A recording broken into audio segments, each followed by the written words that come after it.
इस कहानी the portrait of A lady के कथावाचक खुशवंत सिंह स्वयं हैं। उनका जन्म 2 फरवरी 1915 को हदाली, पंजाब में हुआ था। उनके माता पिता ने उन्हें उनकी दादी के पास छोड़कर शहर में रहने के लिए गए। वे एक प्रसिद्ध लेखक तो थे ही, साथ साथ वे एक महान पत्रकार, राजनीतिज्ञ और वकील थे।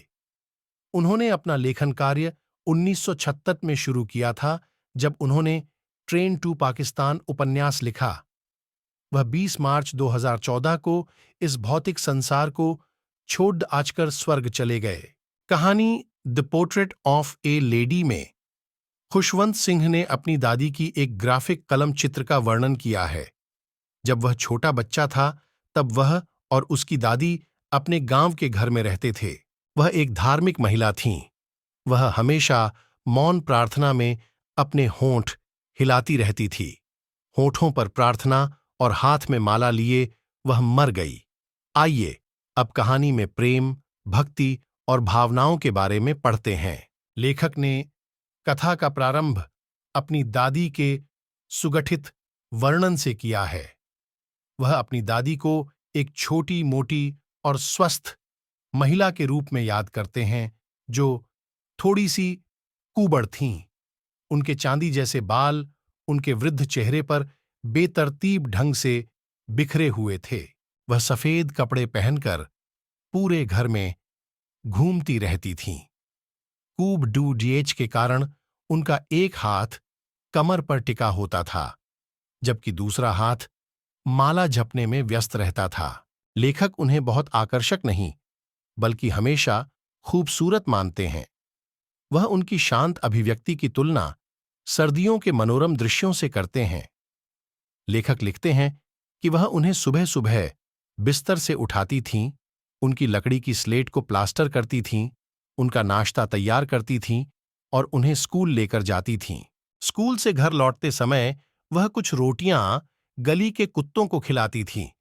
लेखक बताते हैं कि जब वे शहर में चले गए, तो यह उनके प्यारे रिश्ते के लिए एक ऐतिहासिक क्षण था। उनकी दादी अब उनके साथ स्कूल नहीं जा सकती थीं। अब वह शहर के स्कूल जाने के लिए एक स्कूल बस की सवारी करना शुरू कर दिए थे और अंग्रेजी, भौतिकी, गणित और कई अन्य पाठ्यक्रमों का अध्ययन किया, जिन्हें उनकी दादी समझ नहीं पाईं। वह म्यूनिसिपल स्कूल में ईश्वर और बाइबल पर निर्देशों की कमी से असंतुष्ट थी। इसके बजाय वहां उन्हें संगीत की शिक्षा दी गई, लेकिन उनकी दादी ने कुछ नहीं कहा। फिर लेखक बताते हैं कि जब वह विश्वविद्यालय गए, तो उन्हें वहां रहने के लिए एक कमरा दे दिया गया। इसने उनके और उनकी दादी के बीच के घनिष्ठ बंधन को तोड़ने में सबसे बड़ी भूमिका निभाई। वह अब घर में किसी से बात नहीं करती थीं। वह अधिकतर समय अपने चरखे के साथ बैठकर ईश्वर से प्रार्थना करने में बिताती थीं और सायंकाल चिड़ियों को दाना डाला करती थीं। जब वह उच्च शिक्षा के लिए विदेश जा रहे थे, तो उनकी दादी उन्हें हवाई अड्डे पर छोड़ने के लिए आईं और उनके माथे पर एक चुंबन किया। लेखक बताते हैं कि उन्हें इस बात की चिंता थी कि दादी को इस उम्र में देखना उसके साथ उनका आखिरी संपर्क हो सकता है। लेकिन जब वह 5 साल की अनुपस्थिति के बाद घर लौटे, तो उनकी दादी उन्हें बधाई देने के लिए वहां मौजूद थीं और उन्होंने अपनी वापसी पर खुशी देखी। अगले सुबह वह अस्वस्थ हो गई। डॉक्टर के इस आश्वासन के बावजूद कि यह केवल थोड़ा सा बुखार है जो जल्दी से गुजर जाएगा, वह समझ गई थीं कि उनका इस दुनिया से विदा होने का समय निकट आ रहा है। वह किसी से बात करके अपना समय बर्बाद नहीं करना चाहती थीं। वह शांतिपूर्वक अपने बिस्तर पर लेटी हुई, हाथ से माला फेरते हुए प्रार्थना करने लगीं। लेखक लिखते हैं कि इससे पहले कि हम संदेह करते, उनके होंठ हिलने बंद हो गए तथा उनके चेहरे पर शांत पीलापन फैल गया। हम जान गए कि उनकी पुण्यात्मा उनके शरीर से निकल चुकी है।